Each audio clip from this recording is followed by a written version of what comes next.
Hello, good morning. Welcome back to Confessions of a Coiffure, Sella Single in the City.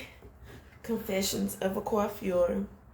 I'm Sella, your host, short for Marcella. Today is Monday, the 16th, February the 16th. Here in It's a beautiful spring day in Dallas, Texas. And this is me getting used to creating content and starting over at almost 50. Scorpio's in the house. This is an old shirt I made when I turned 45. Chanel logo.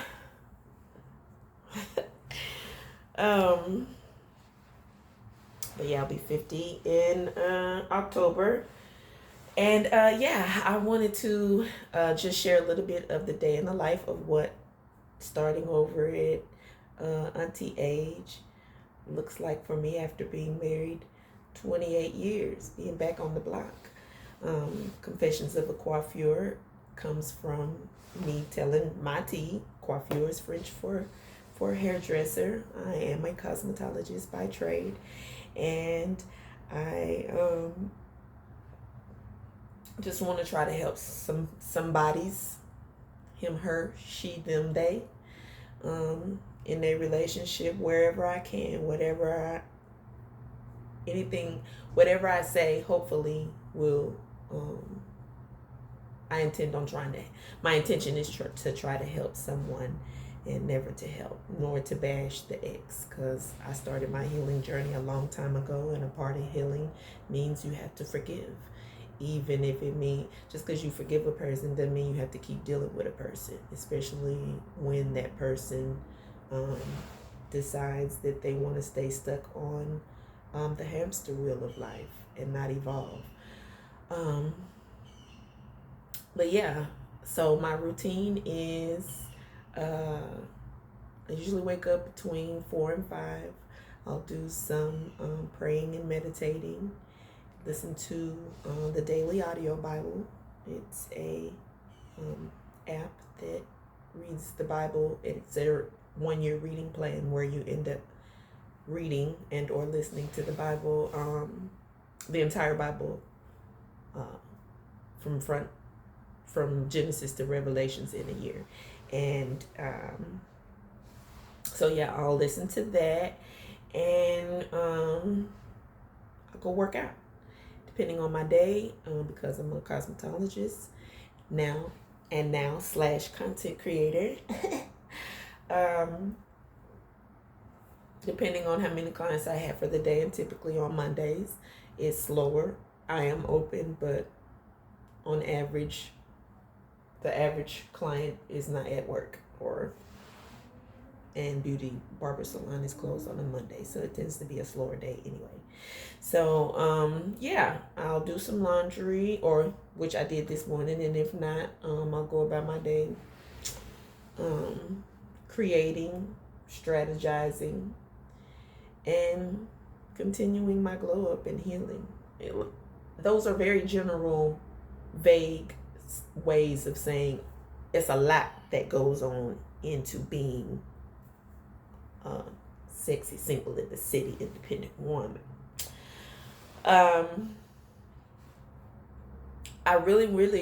The really main drive for this particular video though is because I wanted to go into detail a little bit about because in the first video I made the statement that I'm not here to bash my ex. I'm here to tell my story, and it's my story to tell, and only I can tell my story. Like, can't nobody tell my story for me but me, and it's my truth, and I'm standing in it and on it. I'm done shrinking and dimming my own light, as they say, in order to allow someone else to shine and keep their image. What's the air quotes I'm trying to put? What's the word I'm trying to put air quotes around? Keep their image palatable for the general population. This channel is more about me. It's a way for me to continue my healing and to continue my glow up, because healing is a journey. It's not a destination. When you've gone through any type of trauma, mental or emotional, I was not physically abused, but mentally and emotionally, I endured many years of physical or mental and emotional abuse. So I'm just here to tell it like a TI is. I like my ex-mother-in-law would say, may she rest in power. And like a TI is according to me, because of course every person in every relationship has their own perspective, opinion, and experience about a relationship. Men and women think differently, and mindsets change and don't change. They grow and don't grow, and all of that affects everything in a relationship. And so, yeah, I'm saying all of that to say I'm not here to bash him, but also I'm not excusing anything. I'm just trying to make it plain enough and clear enough, tell my story that only I can tell and what I experienced from my own experience, and hopefully in the most healed, forgiving way that I can, but also still shining the light on what it was, for what it was, so that I can help someone else. Because I know I didn't go through all of that for me to just hold on to it for myself. There's a lot of things that I allowed myself to endure, trying to be the good wife, and the idea of what I thought a good wife was, trying to live up to an image, stayed for the kids, all the reasons that, listening to elders, all the reasons that didn't resonate with me, because none of the reasons that I chose to stay as long as I did came from me. Like, I was not putting myself first. And for as much as I tried to initially in my healing journey, I started out focusing on us, wanting us to be better, wanting us to try to learn to communicate better. And so going to counseling, not forcing him, but I really had to talk him into going to counseling with me all the times that we went, which was not a lot. And from that, and seeing that it was like trying to get a brick through a water hose, so I redirected my focus and started trying to heal me and focus on me. And that's what I did. And the more I grew and the more I healed, the more we would argue and the more we would just go at each other, which we were already doing that. But the more I healed, the more I realized how unequally yoked we really were. And as I began to argue less and start to shut down and continue to go inward and continue on focusing on me and my healing, the more I forgave him, because I realized there was a lot of things he was unhealed from that had nothing to do with me. A lot of childhood trauma, a lot of daddy wasn't there issues, a lot of, I got my knowledge from my player uncles and the player partners from around the way type role models. And that's, again, that's not to say they're bad people. It just is what it just was what it was, and it is what it is.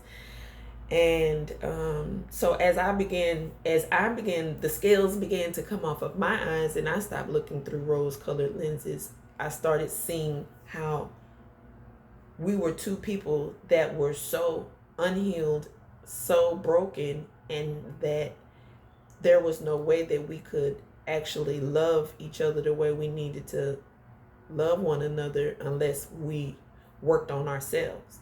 So unfortunately, he chose not to work on himself. He chose to stay stuck in his anger.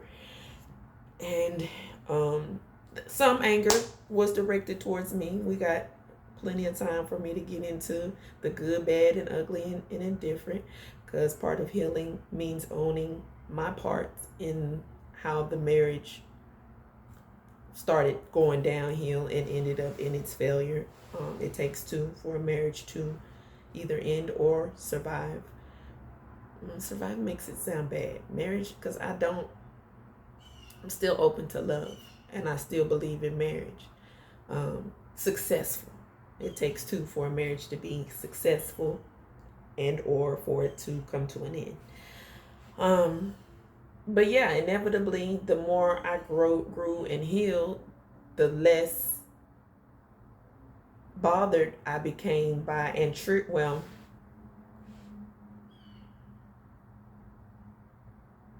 the less bothered I became by things that used to bother me. So I argued less. But ironically, the less I argued and the more I I know that's not a word, the more I glowed. I don't know if that's a word either, but the more I continued to heal. The more I continued to heal, the more he seemed bothered. And while I was trying to the more I stayed focused on my healing, that trigger, he was still the trigger, that though he still possessed the majority of the triggers that I was trying to heal from. And at a certain point, I was like, okay, Marcella, you can't heal in the place where you've been broken, child. You're going to have to move around. This is just not working for you anymore. And so, yeah. That's what had happened, y'all. Yeah, in a nutshell, we were together 28 years. Year 28, 27, 26, 25 for, the last 6 years we were separated, came back together, COVID happened, and we really shouldn't have been back together, because the marriage was those last 6 years. I mean, we were married only on paper. We were more like roommates. We were sleeping in separate rooms. We were not intimate. We weren't doing what husband and wives do. And that was the one thing that really vexed my soul, my spirit. Because for as much as I didn't necessarily have the perfect example of what a marriage looks like growing up, I also knew I also saw tumultuous marriages on top of heard of other marriages where they stay together, but it's just for optics and or convenience, because finances, and you've grown so old together and you've been together so long, so you just become complacent. And I got to a certain point where I'm like, nah, I don't want that for myself. Busy blocking out the haters, and because I've gotten good at blocking out the haters, I want something better. And I got a lot of life in me. I mean, I may be pushing 50. Maybe I'm 49, pushing 50, but I'm a youthful 49. I'm crazy, sexy, cool auntie over here. Like, I still get down with a day party. I don't know about. I might need a nap to go out at night if I want to go out at night, because I don't even really like people like that. I like dogs, nature. I love people, but I'm very much an empath. I'm very much a healer. star seed. I feel like there is a shaman somewhere down in my ancestry, since I have indigenous people on both sides. Like, I'm highly sensitive and intuitive to the world that goes on around us that is not 3D, that's happening simultaneously. So I don't really I have to prepare myself. I'm naturally introverted and selectively extroverted, because I have to prepare myself to be out and around people, because it drains me, because I feel everything. Sensory overload. Anyway, I feel like I've said a lot, because now I got dry mouth, and we're at 15 minutes. So that's a good little starter. And we'll end there. Ta-ta for now.